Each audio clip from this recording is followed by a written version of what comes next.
Hello everyone. So the topic for now is important media outlets and agencies. इस video में हम देखेंगे कि जो भी इम्पॉर्टेंट मीडिया आउटलेट्स हैं, ओके, स्पेशली जो गवर्नमेंट मीडिया आउटलेट्स हैं इम्पॉर्टेंट, उनके बारे में देखेंगे। प्राइवेट मीडिया आउटलेट्स के बारे में हम जानते हैं, private media channels, private media newspapers, magazines, इनके बारे में लगभग हम जानते हैं। लेकिन गवर्नमेंट मीडिया आउटलेट्स के बारे में थोड़ा डिटेल में जानना ज़रूरी है, because these are important from examination point of view. दूसरा क्या है कि जो मीडिया एजेंसीज़ हैं, इनके बारे में हम काफ़ी कुछ नहीं जानते। ये बहुत ही इंपॉर्टेंट प्लेयर्स होते हैं in the world of media, okay. ये इंफॉर्मेशन कलेक्ट करते हैं जो फिर बाद में ब्रॉडकास्ट किया जाता है मीडिया आउटलेट्स, मीडिया चैनल्स वगैरह के द्वारा। So they are very important players, उनके बारे में भी हम देखेंगे, ओके। सो स्टार्ट करते हैं। तो गवर्नमेंट मीडिया आउटलेट में सबसे इंपॉर्टेंट है प्रसार भारती, ओके। प्रसार भारती इंडिया का लार्जेस्ट पब्लिक ब्रॉडकास्टिंग एजेंसी है, ओके। और प्रसार भारती के ही under Doordarshan, all India radio, ये दोनों आते हैं। Largest public broadcasting agency, so this is important. इसका जो हेडक्वार्टर है वो न्यू दिल्ली में है। ये एक ऑटोनॉमस बॉडी है, ओके। ऑटोनॉमस इसे इसलिए बनाया गया क्योंकि मीडिया को गवर्नमेंट के डायरेक्ट कंट्रोल में रखना, हमने पहले भी समझा है इसे पिछले वीडियोज़ में। ये मीडिया सीरीज़ की ही वीडियो है ये, ओके। तो मीडिया को ऑटोनॉमस बनाए रखें, मीडिया जो है वो गवर्नमेंट कंट्रोल में ना रहे, ओके। इसकी कोशिश हमेशा की जाती है। किसी भी डेमोक्रेसी के लिए बहुत ज़रूरी है कि मीडिया की इंडिपेंडेंस मेंटेन रहे। सो प्रसार भारती भले ही इसे गवर्नमेंट ने ही क्रिएट किया है, ये गवर्नमेंट के ही फंड से चलता है, फिर भी इसे ऑटोनॉमस बॉडी की तरह बनाया गया। ऑटोनॉमस बॉडी ही है और ये स्टैचुरी बॉडी है, यानी कि इसको भी पार्लियामेंट्री एक्ट के द्वारा बनाया गया है, ओके। उस एक्ट का नाम है Prasar Bharati broadcasting corporation of India act 1990, okay. अब देखो ये चीज़ अब यहाँ क्लियर है कि भाई एक ऑटोनोमस बॉडी, स्टैचुरी बॉडी है, तो लगभग ये काफ़ी सेफ है ये कहना कि ये एक पीएसयू नहीं है। ये क्या है? एक पीएसयू नहीं है, लेकिन ये ध्यान रखना ये कॉरपोरेट बॉडी है, okay. It is not a PSU but A corporate body. Corporate body मतलब क्या हुआ कि कॉरपोरेट जो कल्चर होता है उसको फॉलो करती है ये प्रसार भारती, ओके। लेकिन गवर्नमेंट का ये अंडरटेकिंग नहीं है, ओके। यहाँ पे गवर्नमेंट का बहुत ज़्यादा कंट्रोल, ये बहुत ज़्यादा वो चीज़ नहीं चलता क्योंकि ये एक ऑटोनॉमस बॉडी है। वो अलग बात है कि इनडायरेक्टली गवर्नमेंट उसको इन्फ्लुएंस करने की कोशिश करे, that is another point, okay. But this is not a government PSU, ये चीज़ दिमाग में रहना चाहिए। ये एक ऑटोनॉमस स्टैचुरी बॉडी है, ओके। और इसके इंडिपेंडेंस का ध्यान रखा गया है। काम क्या है प्रसार भारती का, ओके। तो प्रसार भारती जो है वो जैसे हमने कहा कि दूरदर्शन, ऑल इंडिया रेडियो, दोनों इसके अंदर काम करती हैं, ओके। इसका प्रसार भारती के अंडर एक प्रसार भारती बोर्ड है, ओके। प्रसार भारती बोर्ड ही प्रसार भारती पे सुपरिटेंडेंस, डायरेक्शन और मैनेजमेंट कंट्रोल इनके पास है। किनके पास? प्रसार भारती बोर्ड के पास। तो ये बोर्ड काफ़ी पावरफुल है। कई बार मिनिस्ट्री ऑफ इंफॉर्मेशन ब्रॉडकास्टिंग भी इस बोर्ड को कुछ कंट्रोल करने की कोशिश करती हैं, बट एक बार देखा भी गया रिसेंटली ही, लगभग साल डेढ़ साल पहले ही, इस प्रसार भारती बोर्ड ने मिनिस्ट्री ऑफ इंफॉर्मेशन ब्रॉडकास्टिंग के द्वारा जो चेंजेस किए जा रहे थे उन चेंजेस को भी रिफ्यूज़ कर दिया कि नहीं, वो चीज़ हमारे लिए सही नहीं है। तो ये बोर्ड काफ़ी पावरफुल है। कौन? Prasar Bharati board, okay. चलो, क्योंकि इसके ही पास पूरा कंट्रोल है प्रसार भारती का, okay. So this board can exercise all such powers and do all such acts and things as may be exercised or done by the corporation, okay। जो कोई मतलब सारे काम, इसका पूरा कंट्रोल प्रसार भारती बोर्ड के पास है, बस ये ध्यान रखना है, ओके। इस बोर्ड में कौन होते हैं? इस बोर्ड में एक चेयरमैन होते हैं, इसके अलावा दूसरे भी अदर मेंबर्स होते हैं। इस बोर्ड में मिनिस्ट्री ऑफ इंफॉर्मेशन ब्रॉडकास्टिंग के भी एक मेंबर होते हैं जो गवर्नमेंट के रिप्रेजेंटेटिव होते हैं, लेकिन एक होते हैं, ये ध्यान रखना है, one representative of ministry of information broadcasting, okay. इस बोर्ड के जो चेयरमैन होते हैं, जो अदर मेंबर्स हैं, ओके, जो एक्स ऑफिशियो मेंबर्स हैं, जो नॉमिनेटेड मेंबर हैं, इलेक्टेड मेंबर, उनको छोड़कर जो अदर मेंबर्स हैं, जो चेयरमैन हैं, उनको सीधे सीधे प्रेसिडेंट अपॉइंट करते हैं। और प्रेसिडेंट अपॉइंट बस यूं ही नहीं कर देते हैं, प्रेसिडेंट को अपॉइंट करने से पहले एक कमेटी का रिकमेंडेशन लेना होता है, और ये कमेटी के जो मेंबर होते हैं उसमें सीधे सीधे वाइस प्रेसिडेंट होते हैं और प्रेस काउंसिल ऑफ इंडिया, जिसके बारे में हमने पिछले वीडियो में पढ़ा था, ओके, जो प्रिंट मीडिया को रेगुलेट करता है।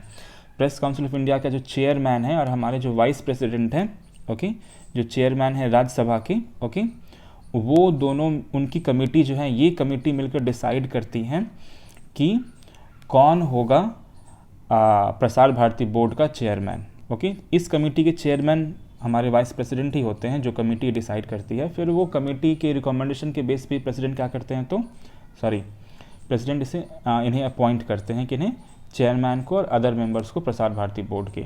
So this is a very important body.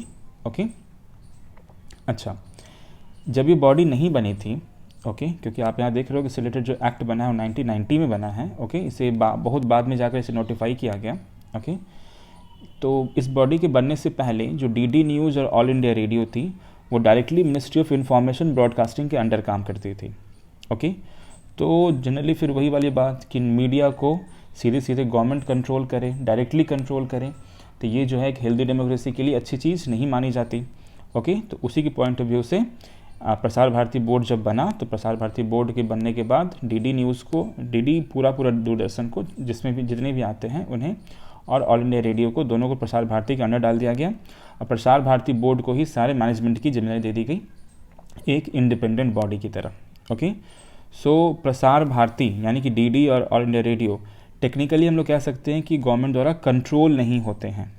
Okay, और ये गवर्नमेंट के माउथ पीस या गवर्नमेंट की एजेंसी की तरह काम करने के लिए मजबूर नहीं है।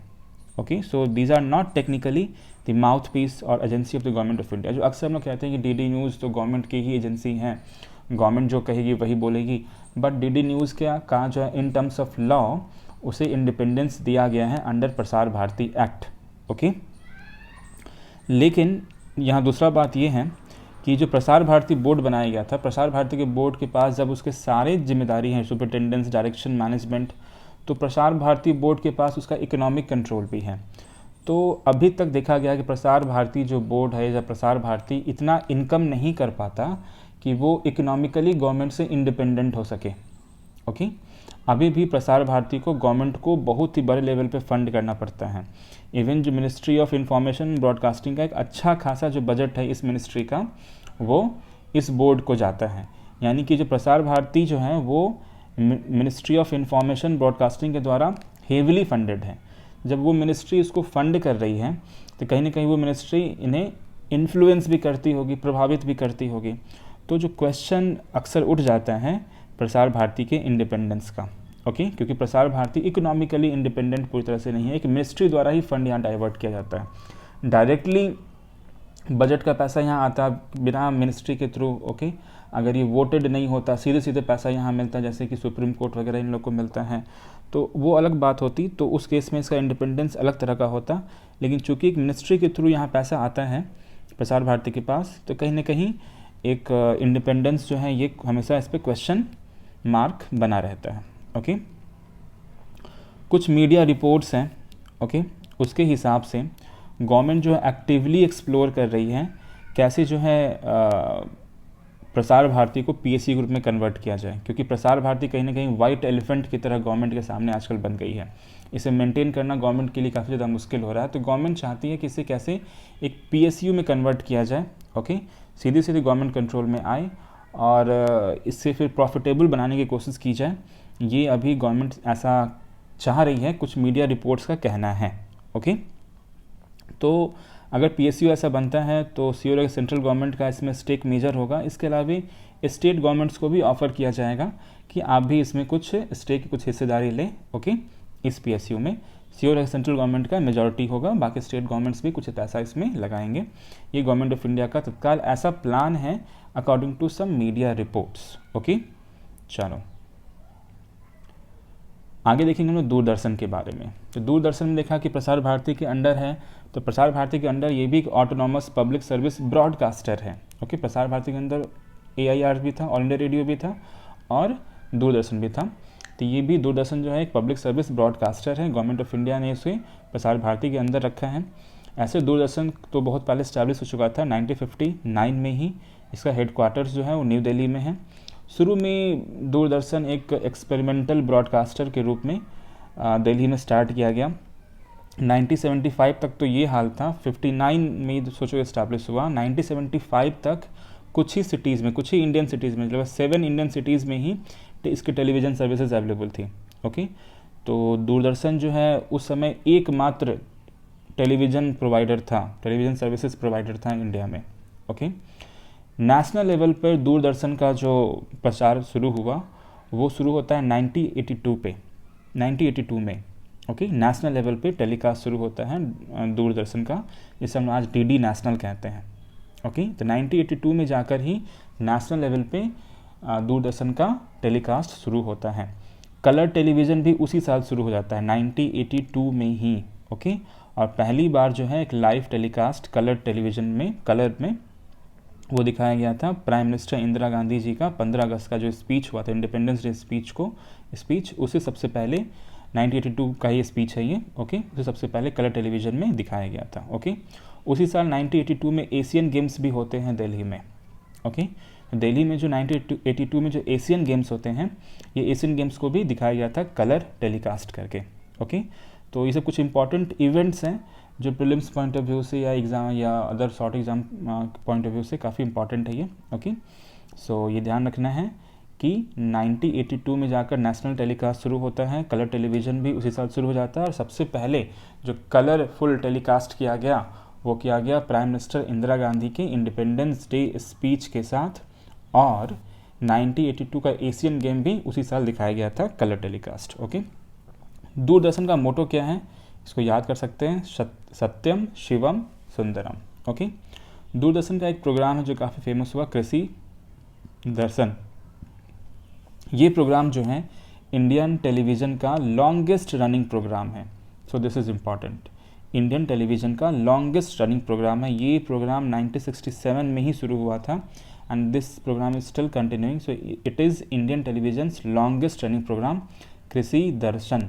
ओके। तो ये था दूरदर्शन के बारे में। आगे में देखते हैं ऑल इंडिया रेडियो के बारे में। ऑल इंडिया रेडियो जो है वो आकाशवाणी के रूप में ऑफिशियली जानी जाती है 1957 से। ओके। आकाशवाणी का अर्थ होता है voice from the sky. Okay. Akashvani शब्द जो है अक्सर हम लोग सुनते हैं कि भाई ऊपर से कुछ डिवाइन साउंड आ रहा है, इस तरह से जो है कई बार हमारे कुछ सीरियल्स वगैरह में दिखाए जाते हैं, कुछ स्पिरिचुअल सीरियल्स वगैरह में। तो आकाशवाणी इसको ऑफिशियली ये नाम दिया गया 1957 में दूरदर्शन ऑल इंडिया रेडियो को। ओके। ऐसे ऑल इंडिया रेडियो जो एस्टैब्लिश हो चुकी थी 1936 में ही अंडर ब्रिटिश रूल, और ये अभी जो है हमारा नेशनल पब्लिक रेडियो ब्रॉडकास्टर है। ओके। ये भी प्रसार भारती के अंदर ही आता है। अच्छा, ये ऑल इंडिया रेडियो इनफैक्ट जो है दुनिया का लार्जेस्ट रेडियो नेटवर्क है। ओके। और दुनिया में इन terms of numbers of languages जो ये ब्रॉडकास्ट करता है, जो इन टर्म्स ऑफ स्पेक्ट्रम जो ये ब्रॉडकास्ट करता है, तो वन ऑफ द लार्जेस्ट है उस केस में। ओके। तो ठीक है, हम समझ सकते हैं ऑल इंडिया रेडियो काफ़ी विशाल है, काफ़ी बड़ा है। ओके। और 1936 में ही ब्रिटिश रूल के अंदर इसको इस्टेब्लिश कर दिया गया था एंड आकाशवाणी इसका ऑफिशियल नाम है और ये प्रसार भारती के अंदर आता है। तो प्रसार भारती के अंदर आता है तो ये भी एक तरह से इंडिपेंडेंट हुआ। अब प्रसार भारती का जो भी आने वाले समय में फ्यूचर होगा उसी हिसाब से डीडी और AIR ऑल इंडिया रेडियो का भी फ्यूचर तय होगा। ओके। अगला टॉपिक हमारा प्रेस इंफॉर्मेशन ब्यूरो, PIB। इसका नाम तो लगभग जो भी UPSC एस्पिरेंट्स होते हैं उन्हें मालूम होता ही है, सिविल सर्विसेज के एस्पिरेंट्स में मालूम होता ही है, क्योंकि प्रेस इंफॉर्मेशन ब्यूरो की खबर हमें कवर करना होता है जनरली। बहुत सारे मैगजीन्स वगैरह भी कवर करती हैं। ओके। तो इसे कॉमनली जो है हमें क्या कहते हैं, PIB कहते हैं। ओके। प्रेस इंफॉर्मेशन ब्यूरो ये गवर्नमेंट ऑफ इंडिया की नोडल एजेंसी है। देखो ध्यान रखना, DD न्यूज़ या ऑल इंडिया रेडियो ये गवर्नमेंट ऑफ इंडिया की नोडल एजेंसी नहीं है, जिसको हम लोग कई बार कहते हैं गवर्नमेंट की एजेंसी है, ये गवर्नमेंट के फेवर में ही बात कहेगी। फेवर में कहे वो अलग बात है, लेकिन वो उस चीज़ के लिए मजबूर पूरी तरह से नहीं है। लेकिन प्रेस इंफॉर्मेशन ब्यूरो बेसिकली ये गवर्नमेंट की ही एजेंसी है, यानी गवर्नमेंट की एक्टिविटीज़ को रिकॉर्ड करके उसे दुनिया लोगों तक पहुंचाना, ये PIB का काम है। तो PIB के वेबसाइट्स पे गवर्नमेंट क्या क्या हो रहा है, क्या नहीं हो रहा, सब चीज़ वहाँ पर आपको मिल जाएगा। गवर्नमेंट एक्टिविटीज़ का एक कंप्लीट डिटेल वहाँ पर PIB वेबसाइट पर मिलेगा। ओके। न्यू दिल्ली में जो नेशनल मीडिया सेंटर का जो बिल्डिंग है वहीं पे इसका ऑफिस है PIB का। ओके। और ये प्रिंट मीडिया के थ्रू, इलेक्ट्रॉनिक मीडिया के थ्रू या वेब मीडिया के थ्रू ये क्या करती है, या डिजिटल मीडिया के थ्रू भी इवन। ओके। तो ये क्या करती है प्रेस इंफॉर्मेशन ब्यूरो, यूट्यूब पे भी PIB की चैनल है, उसके थ्रू ये गवर्नमेंट की एक्टिविटीज़ को लोगों तक पहुँचाती है। Okay. Government plans, government policies, government initiatives, government achievements, इन सबको जो है पहुंचाना प्रेस इन्फॉर्मेशन ब्यूरो का काम है लोगों तक. So it is perfectly a government nodal agency. Okay, इसे जो 1919 में इस्टेब्लिश कर दिया गया था. ओके, ब्रिटिश गवर्नमेंट के अंडर. ओके, सो इतना ध्यान रखना है, PIB is a government agency. DD and AIR are not technically government agency. Okay, technically government agency नहीं है. ओके, हाँ, आप ऐसा कह सकते हो कि कहीं ना कहीं से उसमें स्टेट का ही फंड है. ओके, स्टेट की ही सब बॉडीज़ हैं, लेकिन सीधे सीधे एग्जीक्यूटिव का कंट्रोल लॉफुली उस पर नहीं है. ओके, आगे हमें देख रहे हैं bureau of outreach and communication. Okay, very important body है भी. इसके बारे में शायद किसी एग्जामिनेशन में पूछा भी हुआ था. ये भी गवर्नमेंट की नोडल एजेंसी है, लेकिन इसका काम क्या है, गवर्नमेंट ऑफ इंडिया को एडवर्टाइजिंग में हेल्प करना. ओके, गवर्नमेंट ऑफ इंडिया को एडवर्टाइजिंग में हेल्प करना. ये मिनिस्ट्री ऑफ इंफॉर्मेशन ब्रॉडकास्टिंग के अंडर आती है, लेकिन ये जितनी भी मिनिस्ट्रीज़ हैं उन सब की एडवर्टाइजमेंट का काम कहीं ना कहीं इसके पास रहता है. ओके, इंक्लूडिंग जो गवर्नमेंट के PSUs हैं उनके भी एडवर्टीजमेंट का काम BOC को देखना होता है. ओके, या गवर्नमेंट की जितनी भी ऑटोनॉमस बॉडीज़ हैं उनका भी एडवर्टीजमेंट काम है. कंप्लीट जो स्टेट है उसके एडवर्टीजमेंट, सेंट्रल गवर्नमेंट का जो एडवर्टीजमेंट का काम है पूरा पूरा BOC ही देखती है, bureau of outreach and communication. Okay, अच्छा, ये जो हमारा BOC है और PIB, ये दोनों मिलकर एक कंप्लीट पैकेज हैं गवर्नमेंट की चीज़ों को लोगों तक पहुंचाने के लिए. PIB गवर्नमेंट की एक्टिविटीज़ कवर कर लेती हैं, और ये जो है गवर्नमेंट के स्कीम्स को जगह जगह जगह जगह लोगों तक प्रचार कर करके फैलाती है. कौन? BOC. ओके, तो PIB और BOC एक कंप्लीट पैकेज है गवर्नमेंट के पास गवर्नमेंट की इन्फॉर्मेशन को लोगों तक पहुंचाने के. So both are important government agency in terms of media. Okay, इसके अलावा BOC जो है एडवाइजरी बॉडी की तरफ भी काम करती है डिफरेंट मिनिस्ट्रीज़ के लिए.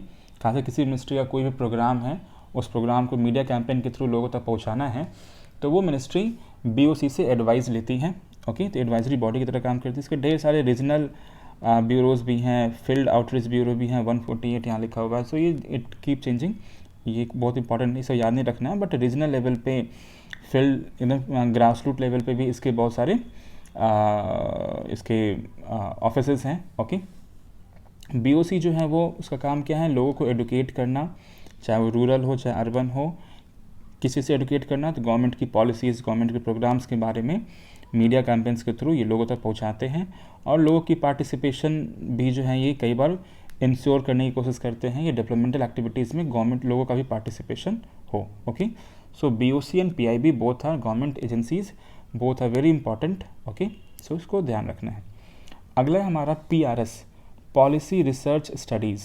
ओके, PRS पूरी तरह से गवर्नमेंट बॉडी नहीं है, ये एक नॉन प्रॉफिट ऑर्गेनाइजेशन है. ओके, इसके बारे में समझना थोड़ा ज़रूरी है कि PRS का भी जो है जनरली जो भी UPSC एस्पिरेंट है, सिविल सर्विस एस्पिरेंट है, वो PRS के बारे में जानते हैं. PRS का भी जो मंथली एनालिसिस आता है लेजिस्लेशंस पे, उसे भी लोग कई बार पढ़ते भी हैं. ओके, मैगजीन्स भी उसे कवर करती है. तो PRS लेजिस्लेटिव रिसर्च के नाम से ये फेमस है, कॉमनली सब इसको PRS ही कहते हैं. सितंबर 2005 में इस्टेब्लिश हुई थी कि इंडिपेंडेंट रिसर्च इंस्टीट्यूट के रूप में.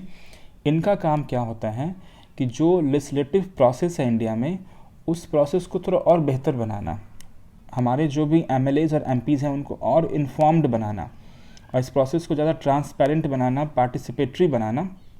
इसका जो हेडक्वार्टर है वो न्यू दिल्ली में है. ओके, तो एक इंडिपेंडेंट रिसर्च इंस्टीट्यूट है जिसका काम क्या है कि इंडियन लेजिस्लेटिव प्रोसेस को और better informed, more transparent and participatory बनाए. ओके,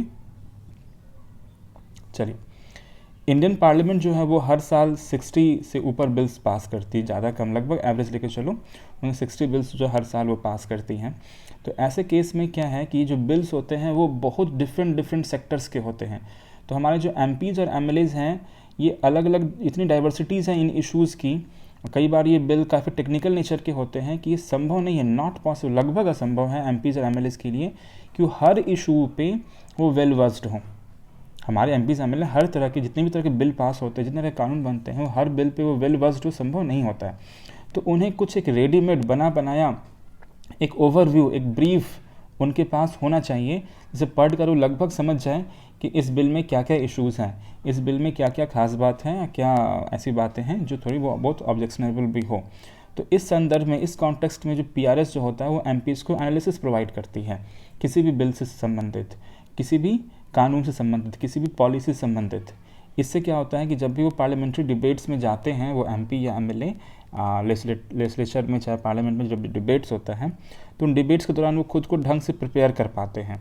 नहीं तो होगा क्या कि गवर्नमेंट जो है जो चाहेगी बिल लाएगी, पास करेगी, जो एमपीज एमएलए अगर वो बिल को समझते ही नहीं है तो फिर क्या होगा, एक ढंग का लेजिस्लेटिव एक्टिविटी पॉसिबल नहीं है।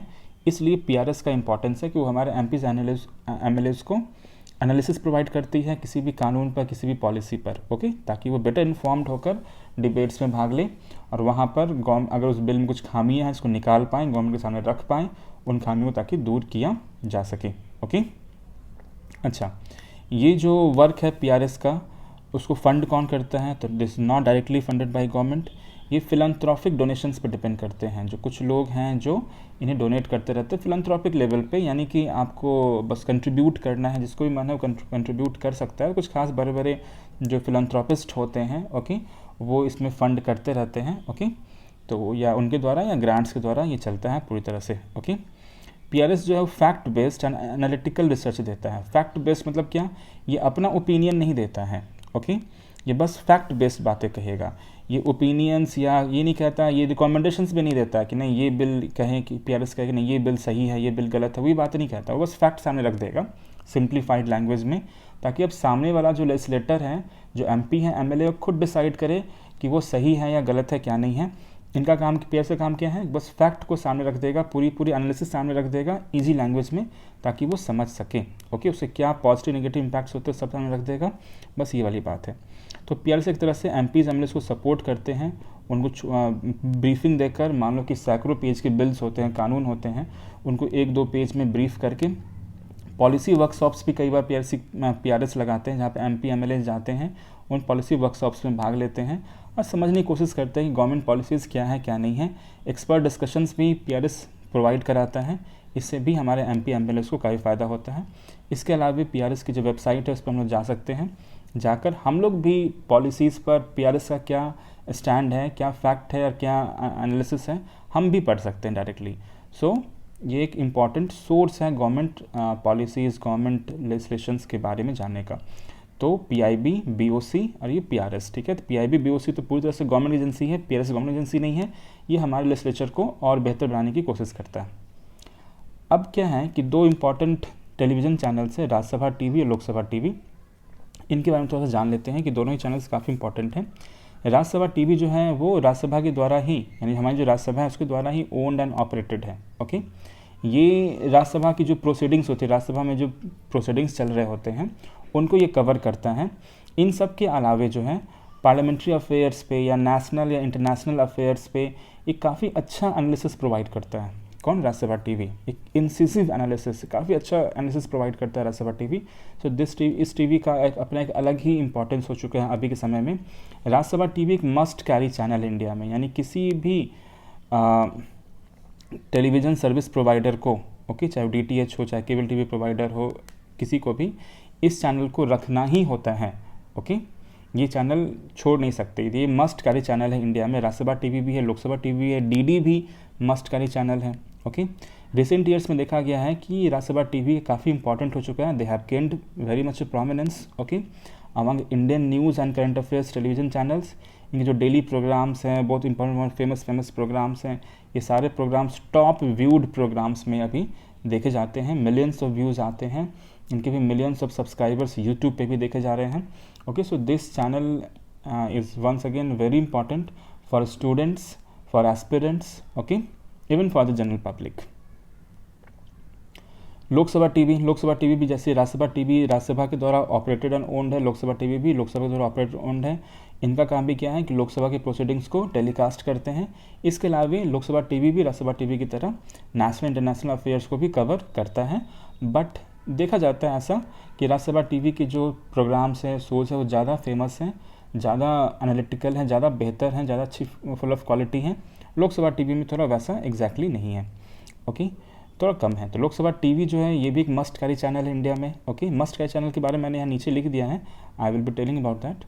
और ये जो भी टेलीविज़न सर्विस प्रोवाइडर्स हैं, लोकसभा टीवी को भी उन्हें रखना ही होता है अपने लिस्ट में। ओके, अगर कोई टेलीविज़न सर्विस प्रोवाइडर अगर 50-60 अगर आपको प्रोवाइड कर रहा है तो उसमें ये दोनों खासकर डीडी के भी ये सब होने ही होने हैं। ओके, तो मस्ट कैरी चैनल्स क्या होते हैं इनको देखो।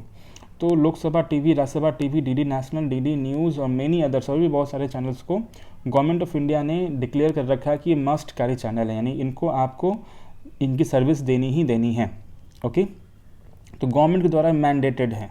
ओके, कि सारे केबल ऑपरेटर्स और डिजिटल सर्विस प्रोवाइडर्स ये सर्विस देंगे ही देंगे। ये गवर्नमेंट ऑफ इंडिया ने एक एडवाइजरी इशू किया था। ओके, 2015 में, और अभी भी ये फोर्स में है ये advisory. So these channels are Lok Sabha TV, Rajya Sabha TV, DD national, DD news और भी बहुत सारे हैं, बहुत लंबी चौड़ी लिस्ट है। ये सब मस्ट कैरी चैनल्स हैं। ओके, अब समझते हैं कि न्यूज़ एजेंसीज़ क्या होते हैं। ओके, चलो, न्यूज़ एजेंसी को हम लोग प्रेस एजेंसी भी कहते हैं, प्रेस एसोसिएशन भी कहते हैं, इन्हें कई बार वायर सर्विस भी कहा जाता है, कुछ कंट्रीज़ में न्यूज़ सर्विस भी कहा जाता है। इनका काम क्या होता है? इनका काम होता है कि दुनिया के कोनों से, देश के कोनों से, अलग अलग जगहों से न्यूज़ को ये गैदर करते हैं, फिर लिखते हैं, फिर से डिस्ट्रीब्यूट करते हैं।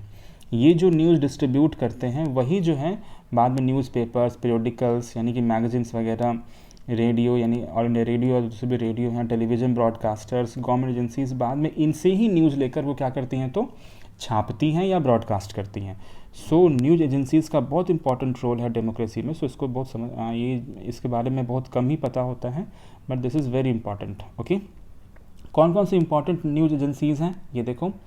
तो सबसे इंपॉर्टेंट जो न्यूज़ एजेंसी है हमारा वो है press trust of India. Okay, ये इंडिया का लार्जेस्ट न्यूज़ एजेंसी है। ओके, इसका हेडक्वार्टर दिल्ली में है। ये एक नॉन प्रॉफिट कोऑपरेटिव है। ओके, अमंग 500 इंडियन न्यूज़पेपर्स, करीब 500 इंडियन न्यूज़पेपर्स ने आपस में मिलकर एक नॉन प्रॉफिट, एक कोऑपरेटिव बना रखा है। उसका नाम क्या है? पीटीआई। अब यही पीटीआई क्या करती है तो जगह जगह से न्यूज़ इकट्ठा करती है, इन न्यूज़पेपर्स को देती है, फिर ये न्यूज़पेपर्स क्या करते हैं तो उसे छापते हैं, फिर वो हमारे पास पहुंचता है। तो पीटीआई के जो सब्सक्राइबर्स हैं, जो पीटीआई की सर्विस जो है उसमें केवल न्यूज़पेपर्स ही नहीं है, लेकिन ये जो कोऑपरेटिव है अमंग न्यूज़पेपर्स ही बना था। ओके, आज पीटीआई की जो सर्विस लेने वाले यानी कि पीटीआई के जो सब्सक्राइबर्स हैं वो न्यूज़पेपर्स भी हैं, टेलीविज़न चैनल्स भी हैं, even all India radio, Doordarshan, ये भी इसके सब्सक्राइबर में, यानी ये भी इनसे सर्विस लेते हैं पीटीआई से। ओके, अक्सर आप लोग देखते होंगे न्यूज़ में लिखा रहता है पीटीआई इनपुट्स। ओके, न्यूज़ में नीचे पीटीआई वगैरह लिखा रहता है ऐसे। ओके, तो वो क्या दिखाता है कि ये न्यूज़ बेसिकली पीटीआई ने कवर किया था और इसे फिर डिस्ट्रीब्यूट किया गया, तो जाके वो न्यूज़पेपर वाला, चाहे वो न्यूज़ ब्रॉडकास्टर वाला जो उसे जो है ब्रॉडकास्ट कर रहा है वगैरह वगैरह। ठीक है, तो बहुत ये ध्यान रखना है कि जो भी नेशनल ब्रॉडकास्टर हो, गवर्नमेंट ऑर्गेनाइजेशन हो, वेबसाइट्स हो, वो सब आजकल पीटीआई को ही क्या करते हैं तो इससे इनपुट लेकर ही न्यूज़ दिखाते हैं। ओके, पीटीआई जो है वो 1947 में हम आज़ाद हुए थे, तो इंडिया में उस समय जो प्रेस एजेंसी यानी कि जो न्यूज़ एजेंसी काम कर रही थी, एसोसिएटेड प्रेस ऑफ इंडिया, ये र्यूटर्स के बारे में पढ़ेंगे। र्यूटर भी एक इम्पॉर्टेंट न्यूज़ एजेंसी है। ओके, तो र्यूटर्स का ही एक विंग था एसोसिएटेड प्रेस ऑफ इंडिया, तो इससे ये काम लेकर ओके